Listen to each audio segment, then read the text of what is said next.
আমি একটা এক্সাম্পল দেই ইদানিং বারবার। আপনারা চাচা আবু তালেবের নাম জানেন। বিশ্বাস করেন চাচা আবু তালেব একাই ইসলামের জন্য যা করেছেন আমরা সবাই মিলে তা করতে পারি নাই, পারবো বলে মনে হয় না। আর কোন অবস্থায় করেছিলেন? যখন চতুর্দিক থেকে আল্লাহর নবীকে আক্রমণ করা হচ্ছে, কেউ গালি দিচ্ছে, কেউ হত্যার চেষ্টা করছে, কেউ উঠে নাড়ি ভুড়ি চাপিয়ে দিচ্ছে, কেউ বলছে পাগল, নাউজুবিল্লাহ, মাজনুন, মিথ্যাবাদী, নাউজুবিল্লাহ। চতুর্দিক থেকে সামাজিক, রাজনৈতিক, অর্থনৈতিক নির্যাতনের মধ্যে এক চাচা আবু তালেব তাকে আগলে রেখেছেন। কিন্তু চাচা আবু তালেব শেষ পর্যন্ত মুসলিম হতে পারেন।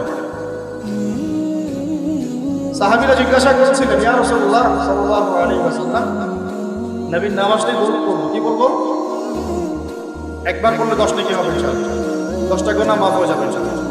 আল্লাহ পাক 10 বার রহম করবেন, আপনার মর্যাদা 10 গুণ বেড়ে যাবে। সবচেয়ে বড় কথা, আল্লাহর নবী আপনার জন্য সুপারিশ করেন ইনশাআল্লাহ।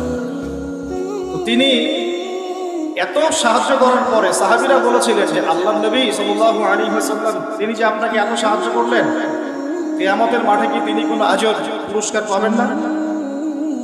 তখন নবী সাল্লাল্লাহু আলাইহি ওয়াসাল্লাম বললেন যে আমি যদি না থাকতাম তাহলে আল্লাহ পাক তাকে জাহান্নামের অনেক নিচে রাখতেন। আমার কারণে আল্লাহ পাক তাকে জাহান্নামের উঁচু স্থানে রাখবেন, যাতে তার পায়ের গোড়ালি পর্যন্ত আগুনে ডুবে থাকবে, এতেই তার মগজ টকবক করে ফুটতে থাকবে।